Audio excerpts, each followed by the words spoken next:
It's a tangy twist on tradition, but a real stuffing stunner. Sourdough stuffing will elevate your feast in a sophisticated way and be the talk of the table this Thanksgiving.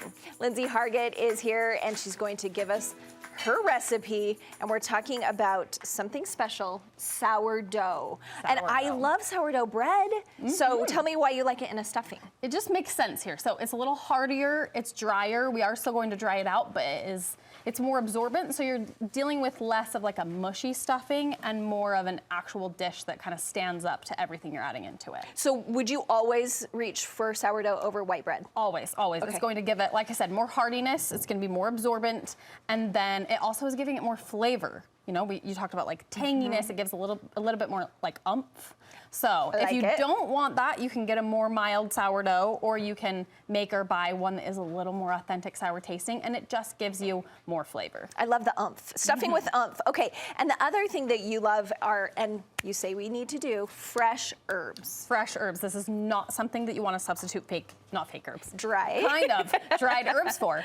Dried herbs need to be rehydrated, kind of bloomed in order to taste good, but we're putting these in at the end, and our bread is absorbing all of the moisture, and so you'll just have little green bits if you use dried herbs, so you need fresh herbs. Okay, let's go through. How are we making this stuffing? So we're going to start with some chopping. Now, there are so many recipes nowadays. We're all about like one-pot meals, dump and go, things like that. And this is not one of those. This is not what we're doing. I'm always this is here. Quality. Yes, I'm always here to advocate for putting a little love into your dish and you get a little love out. So I would say the most important skill in the kitchen is knife skills. So don't be afraid of your knife, learn how to use it properly, and then we're gonna get chopping here. So we're chopping some onions, we're chopping some celery, and then we're cooking them in a whole lot of butter, which is why it smells so good. Okay.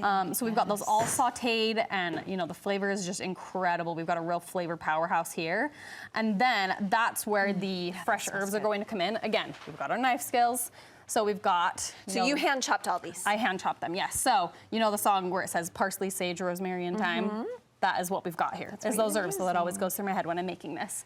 And because we're using fresh herbs, we get really fresh flavor right on your palate when you're eating, so you actually taste those, and it's just giving so much nuance and depth and flavor. I have to ask, are you hand chopping these with a knife like that, or I've seen those scissors that have like a million scissors. Do you don't like those? Okay. Nope.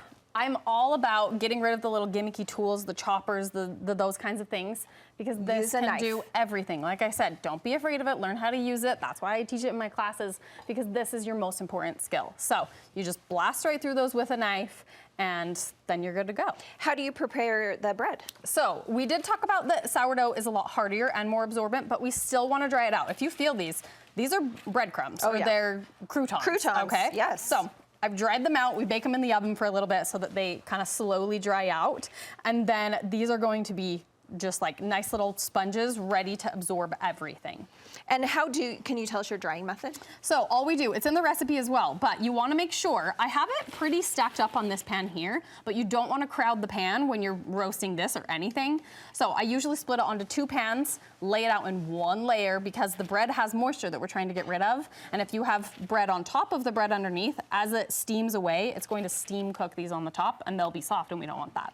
Okay, so knife lady, what is your method for cutting? Are you just saying just a serrated knife is fine to make sure that you're not smushing the bread as you cut it? Yes, so chef's knife for all of your other things, and then a bread, like a big serrated knife for these to kind of blast right through it. But because we've got sourdough, like I said, it is a little more hardy than if you're cutting just like a Grandma Sycamore's white bread.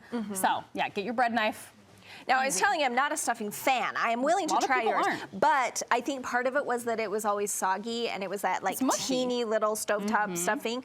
What is this about the right size that you would say? Yes, because you want actual texture matters in your food, okay? So like you're saying, when you have little bits and they all get kind of absorbed and mushy like that, there's nothing really going on. But having texture and actual pieces that you're biting into gives your palate something more enjoyable to experience, really. Okay, and I would like it if it had a little, I like the crunch notion of it. So, and then a big part of this is the chicken broth. The broth. So, because we're gonna add a little bit of eggs to bind it together, but we have a lot of broth that is going into this. So you're adding your chopped vegetables, your herbs, your dried bread, and you're mixing it together with, again, the eggs for a binder and all of your broth. If your broth tastes boring, that's a big flavor component here, and so if your broth is boring, your stuffing is going to be boring. So I always advocate for homemade broth or stock, which can seem a little intimidating, but again, that's why I teach a class on it, because it's so important. Yes, let's talk about that. You are going to teach us how to make your chicken broth in a class coming up. So every January, because it's a cold month, we're all a little gloomy, I always teach a broths and stocks class, because there's a difference, and I teach kind of the myth behind bone broth and why I hate that term.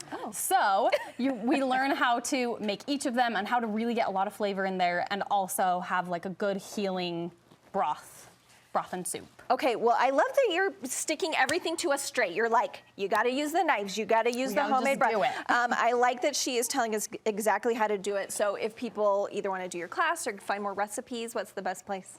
You can find me at LK Cooking on Instagram, on Facebook, websites, everything there. So I'll show all of these tips, how to sign up for my class, and there's always some dogs mixed in there too.